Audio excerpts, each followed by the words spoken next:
Ele é mais antigo do que a capital. Hoje faz parte dela, mas nunca perdeu a identidade. Tem costumes, tradições e até um time de futebol. Eu me refiro, é lógico, ao bairro de Campinas, carinhosamente chamado de Campininha das Flores. E para falar sobre este bairro tão importante na história de Goiânia, convidamos um campineiro, o professor Orieste Gomes. Ele que escreveu diversos livros sobre o bairro e a sua gente. Olá, professor, um prazer ter o senhor aqui no TBC Memória. É um prazer imenso participar, trazer algumas informações da querida Campininha das Flores. Perfeitamente. Mas não vamos falar apenas sobre Campinas. A nossa conversa alcança também a vida acadêmica e política do professor e a sua extensa atividade literária. Orieste Gomes é historiador, geógrafo e antropólogo. Lecionou durante 51 anos, sendo 32 na Universidade Federal de Goiás, onde é professor emérito.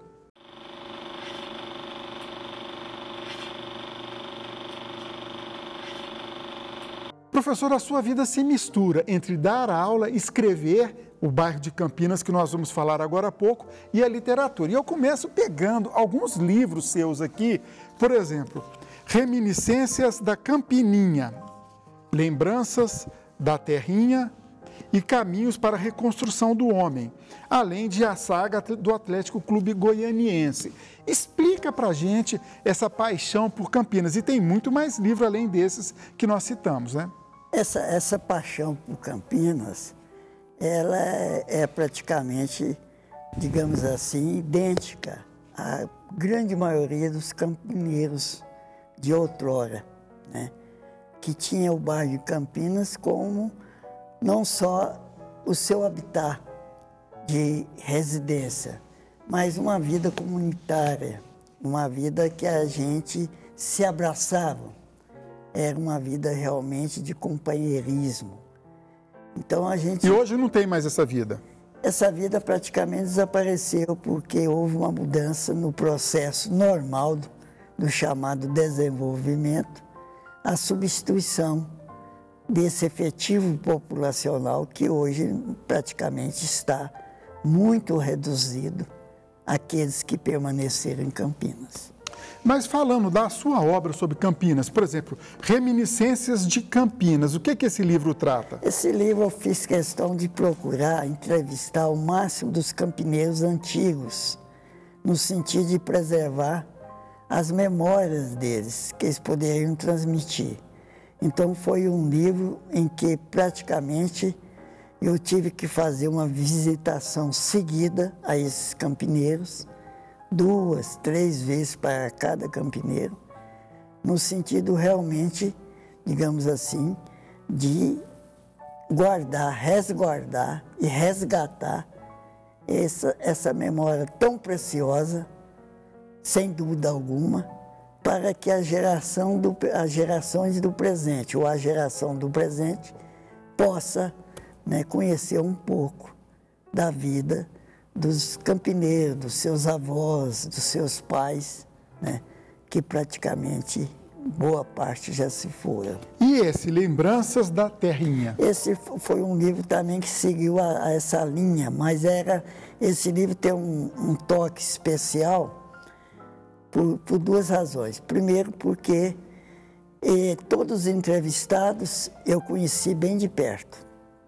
Então, a relação dos entrevistados, eu tenho uma relação mais assim, aconchegante, que eu poderia falar, né? Com pessoas de Campinas, com pessoas companheiras, né? Com pessoas ligadas ao trabalho, à vida familiar, ao esporte, às diversões, enfim. Esse é um lado característico desse livro. Foi um livro feito, né? Foi um livro construído em cima de conhecimento, né, concreto desses campineiros.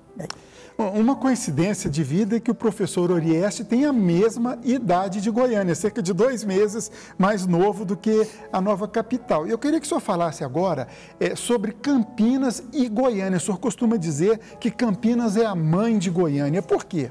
Sem dúvida alguma, porque tudo que Goiânia tem hoje, né, evidentemente, se a gente buscar as raízes históricas de Goiânia, né, nós buscamos na Campininha, porque foi Campinas que gestou Goiânia, a partir da sua transformação de sede municipal para ser um bairro de Goiânia, né? Então, em Campinas foi aonde que Goiânia encontrou o maior conjunto de mão de obra, tanto a mão de obra braçal, que a gente chama, né, que são os trabalhadores, grande parte invisíveis de grande parte da população, e a mão de obra que eu chamo de letrada, aqueles que tiveram, por sorte, assim como eu, né, ter esse privilégio de terem estudado, formado, enfim.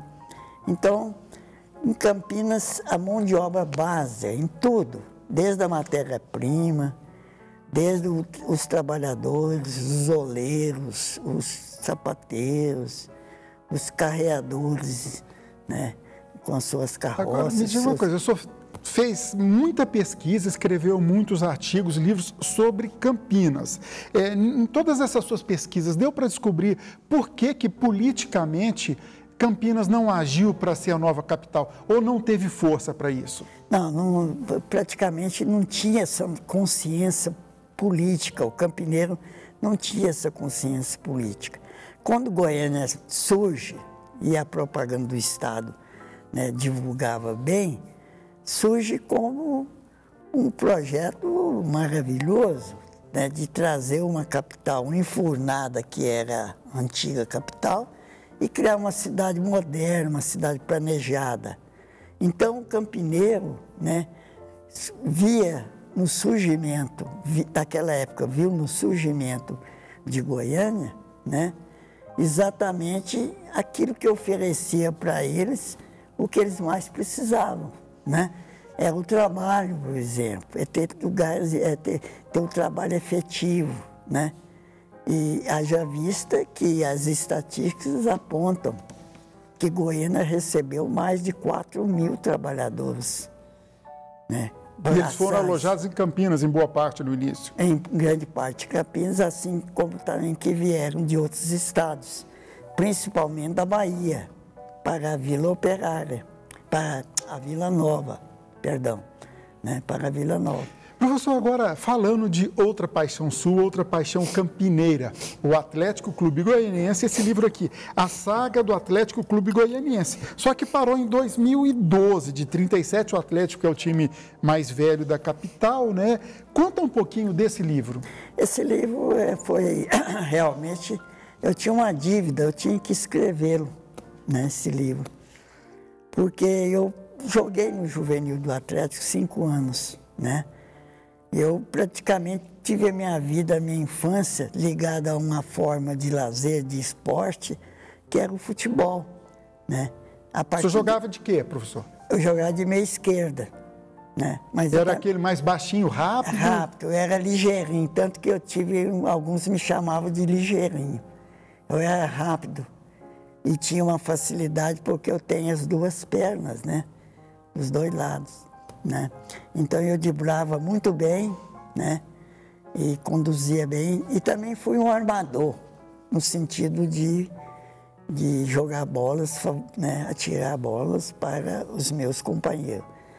Então eu tinha essa dívida. Quando eu pertencia ao juvenil do Atlético, já naquela época já veio uma certa ideia que eu deveria deixar alguma coisa como memória, né? E eu preferi fazer essa saga desde os primórdios do surgimento do Atlético, que eu conhecia treinando 2 quadras acima da minha casa,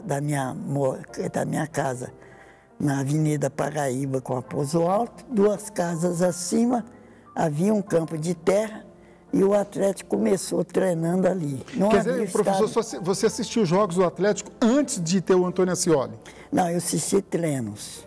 Jogos eu vou assistir lá no Antônio Ascioli. Já existia o Antônio Ascioli? Eu vou assistir primeiro treinos, depois construíram, ganharam aquela área, que foi uma área doada pelo governo do estado, né?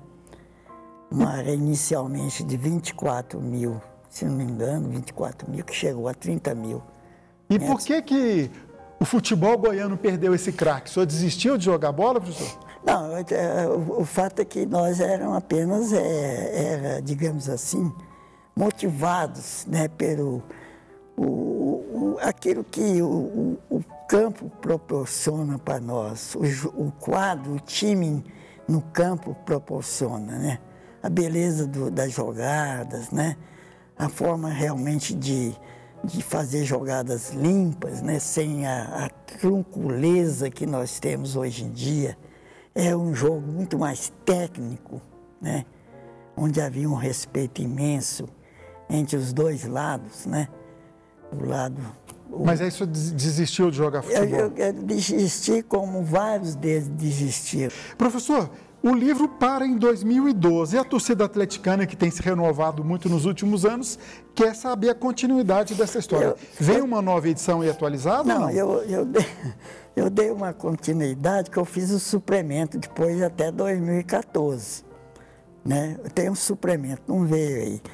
Eu fiz um suplemento levando perfeito. Mais 2 anos. Porque, e de 14 para cá, tem que atualizar. Aí eu não fiz, porque os caminhos são muitos, né? Eu tenho uma caminhada por várias trilhas do conhecimento, no campo da geografia, da história, né? Da filosofia, né? Do meio ambiente, né? Então, eu não tive tempo, né?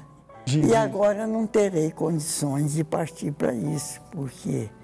Você deu gancho aí. No próximo bloco nós vamos falar sobre Orieste Gomes, professor, geógrafo, historiador, e também sobre Orieste Gomes, perseguido político pela ditadura, preso político que o senhor foi.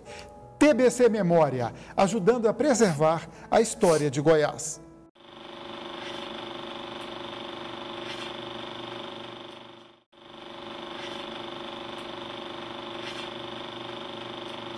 O TBC Memória conversa com o professor e escritor Orieste Gomes. No bloco passado, conversamos sobre as grandes paixões dele, Campinas e o Atlético Clube Goianiense. Agora vamos falar da carreira dele como professor, como intelectual, como escritor e também o momento político que ele passou perseguido pela ditadura militar na década de 1970. Professor, aí o senhor abandonou os gramados, teve que estudar e ganhar vida, né? Como é que foi a sua vida acadêmica? Na verdade, depois que eu abandonei o gramado, eu já estava trabalhando, né? Eu trabalhava, fui um iniciante, mas trabalhei 10 anos como aprendiz de marceneiro. E também, mais tarde, eu trabalhei 5 anos em máquina de arroz, né? Uma Zacarias, marca Zacarias tipo A, tipo B. E nesse processo de eu estar inserido em busca desse conhecimento, a partir não só do grupo escolar, como começou, que foi a minha primeira escola, grupo escolar pelo Duvigo Teixeira, a melhor das escolas que eu tive, que me incentivou para continuar lendo. Eu aprendi lendo Monteiro Lobato, muita coisa, né? Foi a partir dessa escola primária. Depois eu entrei no liceu, onde fiquei 9 anos. Era um colégio de excelência à época, né? O colégio de referência era tido como colégio padrão em todo o estado de Goiás. E no liceu eu trabalhei, eu fui aluno tanto em ginásio como no científico, e depois me tornei professor, que eu fui professor 10 anos no liceu. E depois o senhor fez curso superior de História e de Geografia na antiga UCG? Quando eu penetrei no liceu como professor, eu já tinha o curso de História. Eu tinha a primeira fase do curso, né? O curso de História era de 4 anos. Eu fiz a primeira parte, que é 3 anos, né? Então, aí eu tentei de todas as formas, procurando trabalho, e acabei tendo a ajuda Dona Gersina Borges, mulher, esposa do Pedro Ludovico Teixeira. Quando eu fui à casa dela, ali, né, que todo mundo conhece. Na Rua 26, no centro. Hoje lá é onde funciona o museu Pedro Ludovico Teixeira, a casa própria. Né, e falei que eu era formado, que eu trabalhava no liceu, já estava com 2 para 3 anos, né, que era aquela forma que não havia praticamente remuneração, era pago só no final do ano, quase, praticamente, né?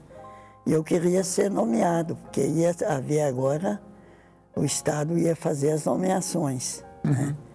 Aí, quando eu falei que eu era formado, imediatamente ela escreveu um bilhete que eu levei pessoalmente ao diretor do ensino médio, que naquela época era o professor José Cizenando Gênio, né? E aí eu passei a ser professor do liceu. E quando é que o senhor foi para a universidade dar aula? Bom, eu vou entrar primeiro na UFG através das mãos do Bernardo Ellis, que me levou para fazer parte do quadro de professores do chamado SEB, Centro de Estudos Brasileiros, que era uma miniatura do ISEB, que funcionava a nível de Brasil, que apontava a formação, né, para o conhecimento, digamos assim, da administração pública a nível nacional, e o nosso SEB era a nível regional, nível de Goiás. Então eu fui contratado para lecionar a geografia de Goiás. Pois é, eu estou aqui com alguns exemplares de parte da sua obra, né? Reflexões sobre teoria crítica em geografia, a produção geográfica em Goiás e Vila Cenográfica de Santa Luzia. O senhor tem de cabeça quantos livros escreveu sobre geografia, história, enfim, sobre ciência? Eu tenho já escrito, assim, publicado, 30 e poucos, e tem mais 4, né, em editoração, pode-se dizer, né? É uns 36 livros, mais ou menos. Vamos falar desses 3 que a gente tem aqui em mãos. Sim. Esse, por exemplo, Reflexões sobre a Teoria Crítica em Geografia. Esse livro é um livro que eu considero muito valor. Essa é a primeira edição, já tem a segunda ampliada, bem ampliada, por sinal, em que eu coloco a teoria, que é exatamente a importância de trabalhar a teoria e a metodologia dialética. Quando você busca conhecer um determinado fato histórico, um acontecimento, penetrar através desse método dialético, tanto na parte teórica quanto na parte que é a metodologia, o método, né? Você conhecer mais aquilo que nós chamamos de espaço geográfico, o fato geográfico, que é aquela construção que o homem faz dentro de um determinado lugar, que está inserido numa região, num território. Então, esse livro me projetou a nível nacional. Olha que interessante. Foi através dele que eu fiquei ao lado ali de Milton Santos, Rui Moreira. São grandes nomes da geografia brasileira, né? Absabe. E esse aqui é Produção Geográfica em Goiás, editado inclusive pela UFG. É um livro didático? Esse eu procurei fazer, porque quando eu licionei na Federal, licionei inclusive também Geografia, não só Teoria Geográfica, licionei Geografia de Goiás, que eu já tinha uma boa experiência e já tinha publicado 2 livros, os alunos reclamavam que não tinha biografia. Eu falei que tinha, né? Tanto que eu fiz um levantamento no IBGE, aqui de Goiânia, na Rua 4, e levantei mais de 50 títulos sobre Goiás, né? E levei para eles. Aí eu resolvi fazer uma história mostrando a caminhada geográfica em Goiás. Peguei desde a época dos chamados naturalistas, né? Que trabalhavam as expedições quase sempre da realeza, né? Por exemplo, o João Emanuel Paul, a realeza austríaca que enviou ele, né? Um exemplo, né? Famoso. Então, eu procurei mostrar a geografia na antiguidade, em Goiás, a geografia institucionalizada pelo IBGE e a geografia que é a geografia moderna, a geografia crítica, né? Que apresenta a posição que hoje nós trabalhamos. É um trabalho bem didático. Professor, não quero terminar a entrevista sem deixar de abordar a questão política, esse livro Cela 14, que conta da sua trajetória política, perseguição e prisão durante a ditadura militar. Fala desse livro para falar da sua atuação política também. E a minha atuação política começou logo, praticamente aos 15 anos, quando eu participava dos movimentos estudantis. 1º de Maio, contra a Guerra da Coreia, né? A Guerra do Vietnã, preservar as mulheres, né, da Amazônia, do Nordeste, né? Evitar que a Amazônia caísse nas mãos, né, de grandes empresários, defesa do manganês lá no Amapá. Então, eram campanhas nacionalistas, aí que nasceu, fortaleceu muito o meu ideal político. E também com a presença da minha ligação no PCB. O antigo, né? Partidão. O Partidão, partido que eu continuo até nos dias de hoje. Nunca abandonou. Eu sempre fui coerente com a minha ideologia, com a minha formação. Eu continuo não por apenas que as pessoas poderiam falar, não, isso está superado. Não, eu continuo nele porque eu acho que a melhor linha política, no sentido realmente de transformar a realidade brasileira para melhor, ela está explícita no programa, na linha política do Certo, e essa coerência política sua te levou à prisão durante a ditadura? Aí eu entrei no PCB e comecei a atuar, né? Ativista, né? Comecei a atuar e aí acabei sendo preso, né? Evidentemente pela ditadura. E aí fiquei aqui um pouco mais de um mês e pouco aqui no 10º BC, hoje 42º Batalhão do Exército. Fui levado para Brasília, né? Lá tinha o famoso, né? Lá era onde que estava centralizado o maior, digamos assim, centro de tortura que o Brasil possuiu. O senhor foi torturado lá? Aqui em Brasília, né? Recebeu tortura? Todos nós recebemos, né? Sem colocar, todos os nossos membros fomos torturados. Nesse processo ficamos lá. Assim como também torturas houveram em São Paulo e no Rio de Janeiro, né? A Casa de Petrópolis, no Rio de Janeiro, é um exemplo. Basta dizer que o meu partido perdeu praticamente toda a direção, toda não, mas grande parte, eram 10, 12 da direção nacional, foram assassinados. E aqui no Cela 14, você conta tudo isso? Eu conto a trajetória toda da minha inserção dentro, né, essa caminhada dentro do partido. Conto também o processo que houve, né, que tem nessa sequência, que a gente vai encontrar a luta política interna entre o partido, as divergências, né? E, então, a separação do partido, o partido sofreu realmente uma diáspora enorme. Professor, passados 50 anos, fiz um cálculo aqui de cabeça, da sua prisão, é difícil hoje ainda falar do assunto prisão e tortura? Olha, eu depende muito das pessoas como elas se posicionam, né? Eu sou coerente com a minha ideologia, eu nunca deixei de falar. Existiu de fato a tortura, porque eu sofri na própria carne e todos os outros sofreram. Então, falar que não houve, que foi uma época de pacifismo, né? Naquela época, né, o governo jogou muito em cima da sociedade brasileira, aproveitando, né, em grande parte, aquele tríplice palavra, Deus, Pátria e Família, mais ou menos como até o Príncipe Salgado utilizou esse refrão, Deus, Pátria e Família, né? E a ditadura lançou tudo sobre comunista, todas as pessoas eram comunistas. Podia ter apenas um início de interesse, né, por uma ideologia, era comunista, né? Então, a perseguição existe. Agora, depende das pessoas. Mas está superado na sua cabeça isso hoje? Não, está superado porque tem uma visão política.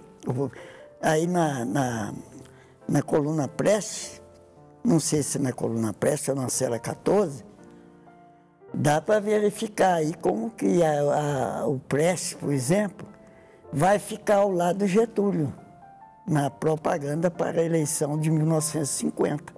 Mas, professor, nosso tempo acabou. Se a gente fosse falar da coluna Prestes e Getúlio, tinha que ter um outro programa, uma outra área, a aula brilhante, como foi a entrevista que o senhor nos concedeu. Agradeço muito, foi um prazer conversar com o senhor aqui.